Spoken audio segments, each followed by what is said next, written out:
أعوذ بالله من الشيطان الرجيم بسم الله الرحمن الرحيم قال فرعون وما رب العالمين قال رب السماوات والأرض وما بينهما إن كنتم موقنين قال لمن حوله ألا تستمعون قال ربكم ورب آبائكم الأولين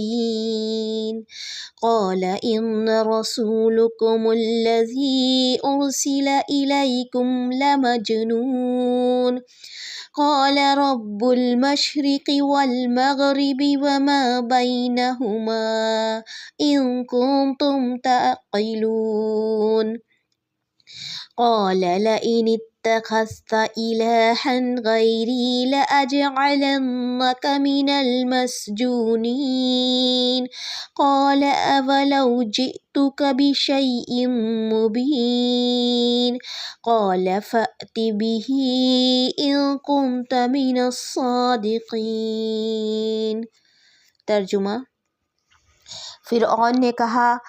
رب العالمین کیا چیز ہے؟ موسیٰ نے فرمایا، وہ آسمانوں اور زمین اور ان کے درمیان کی تمام چیزوں کا رب ہے، اگر تم یقین رکھنے والے ہو۔ فرعون نے اپنے ارد گرد والوں سے کہا، کیا تم سن نہیں رہے؟ موسیٰ نے فرمایا علیہ السلام، وہ تمہارا اور تمہارے پہلے باپ دادوں کا پروردگار ہے۔ فرعون نے کہا، تمہارا یہ رسول جو تمہاری طرف بھیجا گیا ہے یہ تو یقیناً دیوانہ ہے۔ موسیٰ نے فرمایا علیہ السلام، وہی مشرق و مغرب کا اور ان کے درمیان کی تمام چیزوں کا رب ہے، اگر تم عقل رکھتے ہو۔ فرعون کہنے لگا، سن لے، اگر تو نے میرے سوا کسی اور کو معبود بنایا تو میں تجھے قیدیوں میں ڈال دوں گا۔ موسیٰ نے کہا، اگرچہ میں تیرے پاس کوئی کھلی ہوئی چیز لے کر آؤں؟ فرعون نے کہا، اگر تو سچوں میں سے ہے تو اسے پیش کر۔ دیکھیں، یہ سورہ الشعراء کی آیت نمبر 23 سے 31 تک کی تلاوت اور اس کا ترجمہ سنا۔ اب ہم اس کی تفسیر دیکھتے ہیں۔ ذکر چل رہا تھا، یہ آیات وہ ہیں موسیٰ علیہ السلام کا وہ مشہور واقعہ جو فرعون کے سامنے پیش کی جاتی ہے، ایمان اور پیغام اللہ تعالیٰ کے دین کا۔ تو وہ ایمان اور اللہ کے دین کے پیغام کو کس طرح جھٹلاتا ہے اپنی بادشاہت کے آگے اور چیلنج دیتا ہے۔ اللہ تعالیٰ اس کے سامنے کھلی ہوئی ایک دلیل پیش کرتے ہیں، اور ایک نہیں، آتا ہے 9 نشانیاں، 2 تو کھلی واضح نشانیاں جو موسیٰ علیہ السلام کو آپ نے پچھلی آیات میں پڑھا دی گئیں۔ اس کے علاوہ اور نشانیاں دیکھ کر وہ کس طرح بدک جاتا ہے اور ماننے کو تیار ہی نہیں ہوتا۔ تو دیکھیے، یہ وہ لوگ ہیں جن کے پیچھے لوگ چلتے ہیں، جو سماج کے یا وہ لوگ کہلاتے ہیں سوسائٹی کے، جن کے اثر میں اور دوسرے لوگ ہمیشہ جو ہیں انہی کا اثر قبول کرتے ہیں۔ تو دیکھیے، فرعون بولا کہ رب العالمین یہ نام کیا ہے؟ موسیٰ علیہ السلام نے اسے سمجھایا کہ آسمان و زمین کا رب یہ ہے پالنے والا، اور فرعون ہنس کر بولا، مذاق بنا کر اپنے ارد گرد والوں سے کہ کیا تم سن نہیں رہے؟ آیت نمبر 25 میں ہے، یعنی اسے تعجب ہوا اور اس نے تعجب سے ہنس کر لوگوں کو بھی تعجب کرانا چاہا کہ دیکھو ذرا، سوچو کہ یہ کیا کہہ رہا ہے، اور تمہارے پہلے باپ دادوں کا پروردگار۔ موسیٰ علیہ السلام بولے، پھر وہ انہیں دیوانہ کہنے لگا اس بات پر کہ میرا ہی نہیں سب کا رب، یعنی میں تو خود کو رب مانتا ہوں، میں سب کو پلاتا اور کھلاتا ہوں، دور دور تک میری بادشاہت ہے جہاں تک نظر جائے، اور پھر یہ مشرق و مغرب کا رب کس کو کہنے لگا میرے آگے۔ پھر موسیٰ علیہ السلام نے اسے سمجھایا کہ جو ہے، اگر میں تیرے پاس کوئی کھلی ہوئی دلیل چیز لے کر آؤں تو کیا تو مانے گا؟ تو کہنے لگا کہ اگر تو سچوں میں سے ہے تو وہ دلیل بھی رکھ دے، یعنی کہ وہ اس چیلنج کو قبول کر لیا اس نے۔ اور فرعون نے ایک اور سزا بتائی کہ اگر میرے علاوہ معبود بنائے گا تو میں تجھے بھی قیدیوں میں ڈال دوں گا، یعنی تیرا یہ عذاب اور تیرے اوپر میرا یہ جرمانہ ہوگا کہ تجھے قید میں رہنا ہوگا۔ کیونکہ موسیٰ علیہ السلام مختلف انداز میں رب العالمین کی وضاحت کر رہے ہیں اور کوئی معقول جواب جو ہے فرعون سے نہیں بن پا رہا ہے کہ وہ کیا کہے، تو دھمکی دینا شروع کر دی، سزا بتانی شروع کر دی اور حوالہ زندان کرنے سے اسے موسیٰ علیہ السلام کو ڈرانے لگا، یعنی اسے سمجھ نہیں آیا کہ یہ جو پیش کر رہا ہے اس کا مقابلہ کس طرح کیا جائے۔ پھر کیا ہوا؟ اللہ تعالیٰ نے وہ نشانی پیش کی جس کو اللہ نے فرعون کی باڈی کو، کیونکہ رہتی دنیا تک کی نہیں کی، ایک نشانی کے طور پر آج بھی ہے، تو یہ ایک واقعہ نہیں بلکہ ایک عبرت ہے فرعون ہمارے لیے۔ اور ان کی کتابوں میں، ہسٹوریکل بکس میں وہ مکانات اور وہ محلات ان کے بنے ہوئے ہیں جو آج بھی موجود ہیں، جن کو دنیا دیکھ کر ایک سبق حاصل کرتی ہے، اور جن کے بنانے والے اس دنیا سے چلے گئے لیکن آج تک ان کی کاریگری، پھر فرعون کی ممی اس بات پر گواہ ہے کہ اللہ تعالیٰ باقی رکھتا ہے جس کو چاہتا ہے۔ اور پھر یہ دیکھیے کہ اس کی بادشاہت جب کچھ کام نہ آئی، موسیٰ علیہ السلام نے جو کام کیا وہ کتابوں میں درج ہے، چاہے انہوں نے اپنی کتابوں میں تحریف کر ڈالی، لیکن آج بھی موسیٰ علیہ السلام کو وہ رسول مانتے ہیں، اللہ کا نبی، پروفٹ مانتے ہیں۔ تو ان کو جو نشانیاں دی گئیں، عصا اور ید بیضا، کس طرح اس کو جھٹلایا گیا، اب آگے اس کا ذکر آ رہا ہے یہاں، فَأَلْقَى عَصَاهُ فَإِذَا هِيَ ثُعْبَانٌ مُّبِينٌ وَنَزَعَ يَدَهُ فَإِذَا هِيَ بَيْضَاءُ لِلنَّاظِرِينَ قَالَ لِلْمَلَإِ حَوْلَهُ إِنَّ هَٰذَا لَسَاحِرٌ عَلِيمٌ يُرِيدُ أَن يُخْرِجَكُم مِّنْ أَرْضِكُم بِسِحْرِهِ فَمَاذَا تَأْمُرُونَ قَالُوا أَرْجِعْ وَأَخَاهُ وَابْعَثْ فِي الْمَدَائِنِ حَاشِرِينَ يَأْتُوكَ بِكُلِّ سَحَّارٍ عَلِيمٍ فَجَمَعَ السَّحَرَةُ لِمِيقَاتِ يَوْمٍ معلوم وقيل للناس هل أنتم مجتمعون لعلنا نتبع السحرة إن كانوا هم الغالبين۔ ترجمہ: آپ نے اسی وقت اپنی لاٹھی ڈال دی جو اچانک کھلم کھلا اسلحہ بن گئی، اور اپنا ہاتھ کھینچ نکالا تو وہ بھی اسی وقت ہر دیکھنے والے کو سفید چمکیلا نظر آنے لگا۔ فرعون اپنے آس پاس کے سرداروں سے کہنے لگا، بھائی یہ تو کوئی بڑا دانا جادوگر ہے،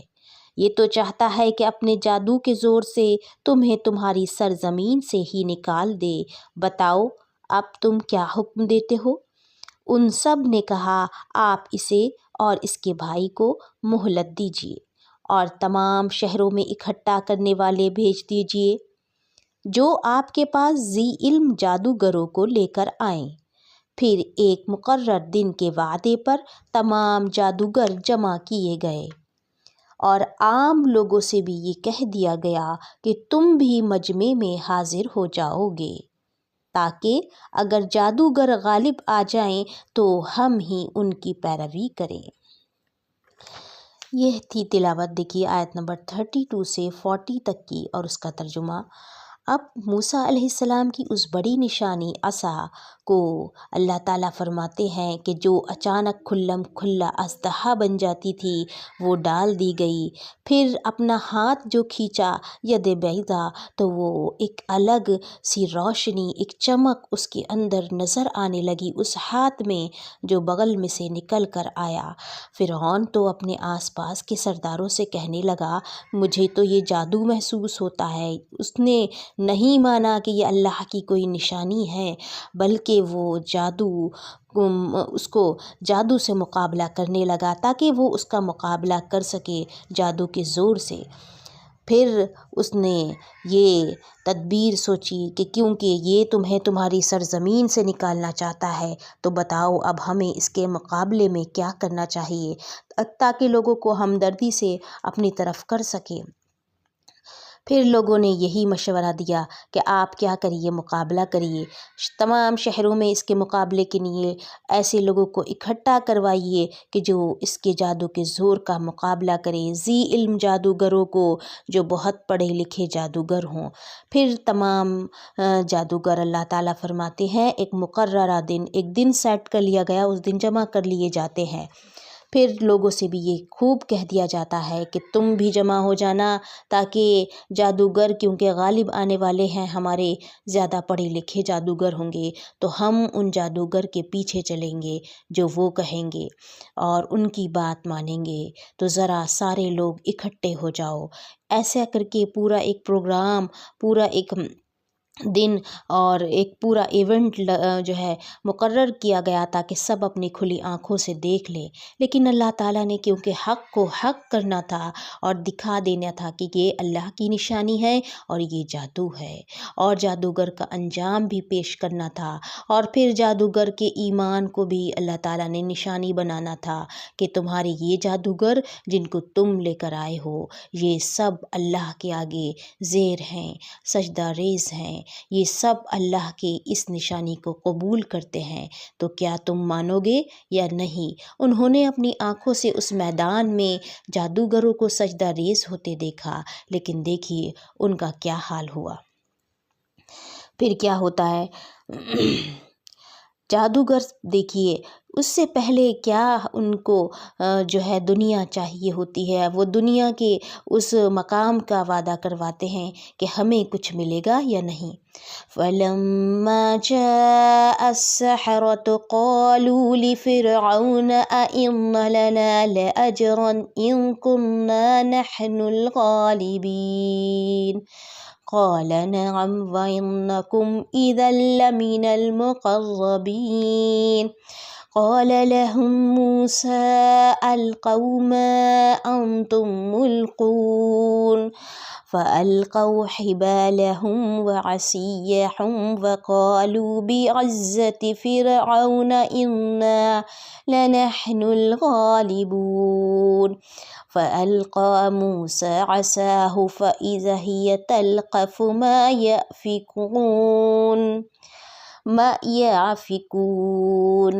فألقي السحرة ساجدين قالوا آمنا برب العالمين رب موسى وهارون۔ ترجمہ: جادوگر آ کر فرعون سے کہنے لگے کہ اگر ہم جیت گئے تو ہمیں بھی کچھ انعام ملے گا۔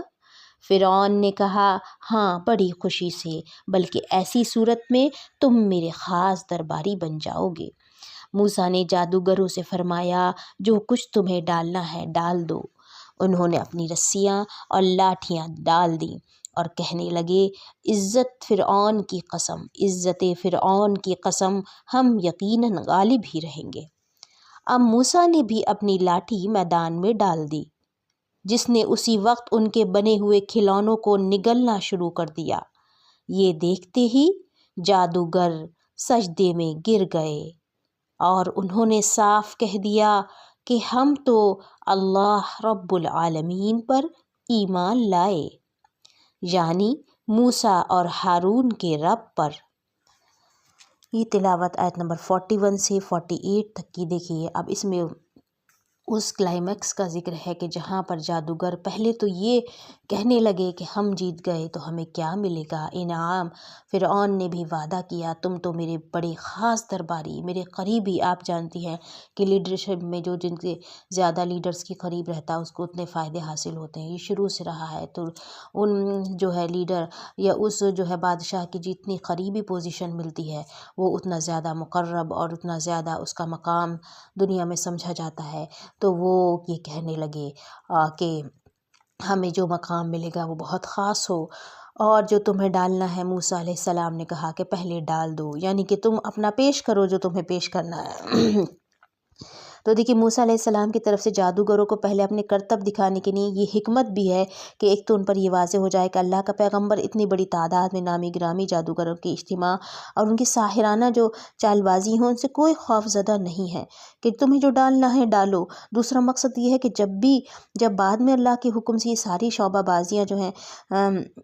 شعبہ بازیاں آنے واحد میں ختم ہو جائیں گی تو دیکھنے والوں پر اس کے اچھے اثرات مرتبہ ہوں گے جو بعد میں پیش کیا جائے گا، یعنی اللہ کی طرف سے شاید اس طرح لوگ زیادہ اللہ پر ایمان لے آئیں، یہ ایک حکمت تھی۔ تیسری وجہ یہ بھی ہو سکتی ہے کہ باطل نے ہمیشہ اپنے اسباب و وسائل پر بھروسہ کیا، حق کو بے سر و سامانی کی حالت میں دیکھ کر چیلنج کیا، غرور و تکبر میں آ کر حملے میں پہل کی، جبکہ حق دفاع کر کے باطل کا غرور خاک میں ملاتا رہا ہے۔ حضرت موسیٰ علیہ السلام نے حق کے مزاج کے مطابق باطل کو پہل کرنے کا موقع دے کر تاریخ میں حق و باطل کی طبیعتوں کا فرق بھی بتا دیا۔ چوتھی دیکھی حکمت یہ ہے بھی ہو سکتی ہے کہ حق ہمیشہ دفاع کرتا آیا ہے۔ چیلنج و غرور، تکبر، حملہ آور ہونا یا اپنے اسباب و وسائل پر بھروسہ کرنا، یہ سب باطل کا شیوا رہا ہے۔ تو یہ ساری حکمتیں تھیں جو موسیٰ علیہ السلام نے کیا کہا کہ پہلے تم ڈالو، جو تمہیں ڈالنا ہے وہ کرو۔ پھر انہوں نے جب ڈالی تو وہ رسیاں کیا کرنے لگیں، چلنے لگی جیسے، اور عزت فرعون کی قسم کہنے لگے کہ ہم ہی غالب رہیں گے۔ اب موسیٰ علیہ السلام نے اللہ تعالیٰ فرماتے ہیں جب اپنی لاٹھی ڈالی تو وہ جو بنائے کھلونے تھے، یعنی وہ کھیل تماشے تھے، ایک اللہ تعالیٰ فرماتے ہیں نگلنا شروع ہو گئے، یعنی کہ وہ ختم ہونا شروع ہو گئے، وہ نگل لیے گئے۔ یہ سب دیکھ کر کہ جب جادوگروں نے دیکھا کہ اس نے تو سب کچھ نگل لیا اور ہمارا جادو کا کھیل تو کچھ نظر ہی نہیں آتا، تو اللہ تعالیٰ نے ان کی وہ آنکھ کھول دی جسے بصارت کہتے ہیں دل کی، اور ان کو ہدایت نصیب ہوئی۔ یہ اللہ کا بڑا کرم رہا، اور اللہ تعالیٰ نے تو اس وقت کی دنیا کو یہ دکھانا تھا کہ دیکھو یہ جادوگر جن پر تم بھروسہ کر رہے تھے اور جن کو تم مان رہے تھے کہ ان کے پاس علم ہے، اس سے بڑا ذی علم موجود ہے، اس سے بڑا علم والا ان کا ایسا موجود ہے جس کے سامنے یہ ایسے سجدہ ریز ہو جائیں گے، ایمان لے آئیں گے۔ پھر کہنے لگے وہ رب العالمین ہے جس پر ہم ایمان لے آئے، یعنی کہ وہ موسیٰ اور ہارون علیہ السلام کا رب ہے کہ جس پر ہم ایمان لے آئے۔ تو یہ پورا سارے لوگ جو جادو دیکھنے والے تھے وہ ایک نیا اب جو ہے سین انہیں نظر آ رہا تھا کہ ہونا تو کچھ اور تھا اور کچھ اور ہی ہو گیا۔ قال آمنتم له قبل أن آذن لكم إنه لكبيركم الذي علمكم السحر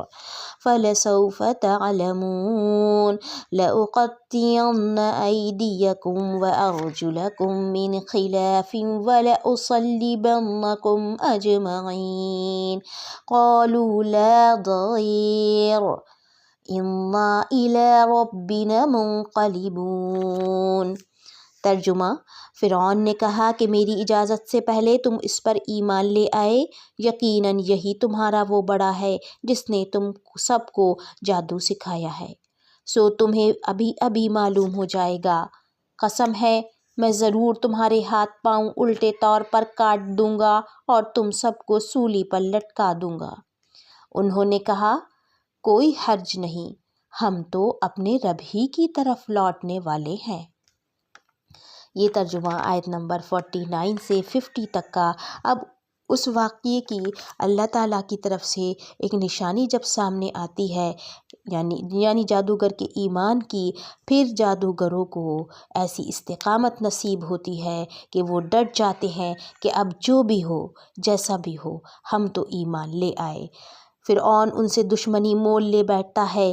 یعنی کہ جادوگر بھی اس کے بڑے دشمن بن جاتے ہیں کہ یہی وہ جادوگر ہے جس نے ان کو سکھایا ہوگا، اب تو یہ سب کے سب میرے دشمن ہیں، میں تمہارے الٹے ہاتھ پاؤں، یعنی کہ آلٹرنیٹ میں ایک طرف کا ہاتھ تو دوسری طرف کا پاؤں کاٹ ڈالوں گا۔ یہ سب اس نے بے رحمی کی سزائیں دینا جو ہے سزا سنانا شروع کر دی۔ پھر آپ دیکھیے جادوگر کی وہ استقامت کہ لا ضیر، ہم کو کوئی حرج نہیں، کوئی پریشانی نہیں، کر ڈال تجھ کو جو بھی کر ڈالنا ہے، کیونکہ ہم یہ اب دیکھیے ایمان ہے کہ انا الی ربنا منقلبون، جب اس کی طرف لوٹ کر جانا ہے تو جس طرح بھی جائیں، جیسے بھی جائیں، جانا تو اس ہی کی طرف ہے کہ ہم کو کوئی اب ڈر نہیں ہے۔ پھر کیا ہوتا ہے کہ تو ہمیں کیوں مارتا ہے، تو ہم سے کیوں دشمنی لیتا ہے، ہم تو اس کو رب مانتے ہیں۔ اور کتنے بہترین الفاظ میں جادوگر اس کا ذکر کرتے ہیں، اِنَّا نَطْمَعُ أَن يَغْفِرَ لَنَا رَبُّنَا خَطَايَانَا أَن كُنَّا أَوَّلَ الْمُؤْمِنِينَ وَأَوْحَيْنَا إِلَى مُوسَىٰ أَنْ أَسْرِ بِعِبَادِي إِنَّكُمْ مُتَّبَعُونَ فَأَرْسَلَ فِرْعَوْنُ فِي الْمَدَائِنِ حَاشِرِينَ إِنَّ هَٰؤُلَاءِ لَشِرْذِمَةٌ قَلِيلُونَ وَإِنَّهُمْ لَنَا لَغَائِظُونَ وَإِنَّا لَجَمِيعٌ حَاضِرُونَ۔ ترجمہ: اس بنا پر ہم سب سے پہلے کے ایمان والے بنے ہیں، ہمیں امید ہے کہ ہمارا رب ہماری سب خطائیں معاف فرما دے گا، اور ہم نے موسیٰ کو وحی کی کہ راتوں رات میرے بندوں کو نکال لے چل، تم سب پیچھا کیے جاؤ گے۔ تو فرعون نے شہروں میں نقیب روانہ کیے، یقیناً یہ گروہ بہت ہی کم تعداد میں ہے، اور اس پر یہ ہمیں سخت غضبناک کر رہے ہیں، اور یقیناً ہم بڑی جماعت ہیں، ان سے چوکنا رہنے والے ہیں۔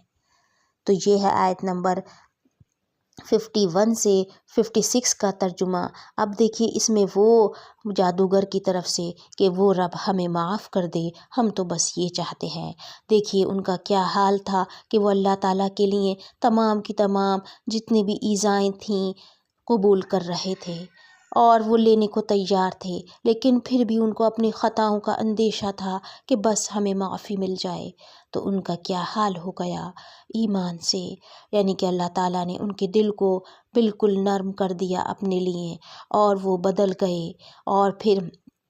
اللہ تعالیٰ بھی اپنے بندوں کے لیے انتظام خود بخود دیکھیے کس طرح کرنے والے ہیں۔ موسیٰ علیہ السلام کو پورا راستہ، پورا آگے کی تدبیر سجھا دی کہ اب تجھے کیا کرنا ہے، میرے بندوں کو لے کر نکل جا، اور یہ بھی جان لے کہ تیرا پیچھا کیا جائے گا، اور پیچھے سے لوگ آئیں گے تو پھر کیا کرنا ہے۔ کیونکہ فرعون میں اللہ تعالیٰ فرماتے ہیں اپنے شہروں میں نقیب روانہ کر دیے، یعنی کہ اس نے اپنی تدبیر شروع کر دی، اس نے اپنا کام شروع کر دیا، اور یقیناً یہ گروہ بہت ہی کم تعداد میں ہے۔ یعنی کہ فرعون کو اپنی تکبر تھا تعداد پر کہ یہ کتنے سے لوگ ہیں ایمان والے، بڑے تھوڑے سے ہیں، ان کا کیا ہے، ان کے مقابلے میں تو کوئی بڑی بات نہیں۔ اور کہتا ہے وَإِنَّهُمْ لَنَا لَغَائِظُونَ، یہ تو ہمیں غضبناک کر رہے ہیں، یعنی کہ بطور تحقیق، یعنی کہ ہمیں غصہ دلا رہے ہیں، یہ تھوڑے سے چند لوگ ایمان والے بن کر اور ایسی باتیں کر رہے ہیں، اب میں ان کے مقابلے دیکھو کیا کرتا ہوں۔ اور وَإِنَّا لَجَمِيعٌ حَاذِرُونَ، ہم تو بڑی جماعت ہیں، ان سے چوکنا رہنے والے ہیں، یعنی کہ ہماری جیسی تدبیر اور سازش کو ہماری ناکام بنانے یہ کھڑے ہوئے ہیں، یہ کبھی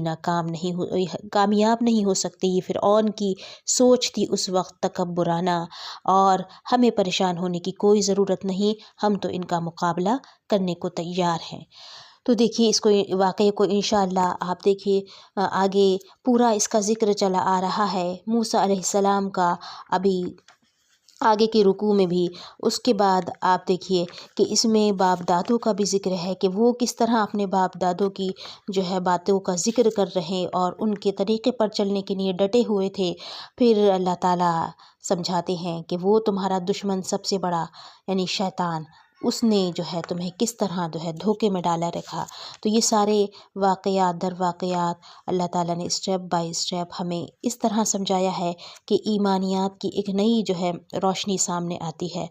اللہ تعالیٰ سے دعا ہے کہ اس کا جو مقصد ہے ان آیات کا، ان واقعات کا، اور جو اس میں ہمارے لیے سبق ہے، نصیحت ہے، ہدایت ہے، اللہ تعالیٰ اس کو ہمارے ذہنوں میں اور دلوں میں اتار دے، اور اس کو ہمیشہ اپنی زندگی میں ہم ایک عبرت کے طور پر دیکھیں، اور ہم ہمیشہ باخبر رہیں کہ اللہ تعالیٰ نے بڑے بڑے بادشاہوں کو کس طرح زیر کر دیا، کوئی بھی اس دنیا میں قائم نہیں رہ سکا، بلکہ ایک بری نشانی بنا کر اسے تو چھوڑ دیا گیا۔ جو سب سے بڑا اپنے آپ کو کیا سمجھتا تھا کہ میں ہی ہوں اس دنیا کا جو ہے کھلانے، رازق اپنے آپ کو کہتا تھا، رب اپنے آپ کو کہتا تھا۔ تو موسیٰ علیہ السلام سے مقابلہ کیا، اور ان کی قوم آج بھی ایک بڑی تعداد میں بڑی جو ہے متکبرانہ ہے آج بھی، اور موجود ہے، وہ دنیا کے نظام کو چلا رہی ہے۔ دنیا کے بیشتر ممالک میں اس کا آج بھی سکہ ہے۔ تو دیکھیے ان کی کتابوں میں درج ہے واقعات، مگر سبق حاصل نہیں کرتے، کیونکہ انہوں نے اپنی کتاب کو بھی کیا بنا لیا، اللہ کی کتاب کو اپنی کتاب بنا لیا، جس طرح چاہے اس طرح معاملہ کیا اپنی خواہش کی بنا پر۔ تو اللہ تعالیٰ سے دعا ہے، اللہ تعالیٰ کی ہم پناہ چاہتے ہیں کہ ہم اپنی خواہشات کی وجہ سے اللہ تعالیٰ کے دین سے کہیں نہ بھٹک جائیں۔ اللہ تعالیٰ ہمیں اپنے نفس کے شر سے حفاظت فرمائیں، شیطان کے شر سے، جن اور انس کے شر سے ہماری پوری طرح حفاظت فرمائے، آمین یا رب العالمین۔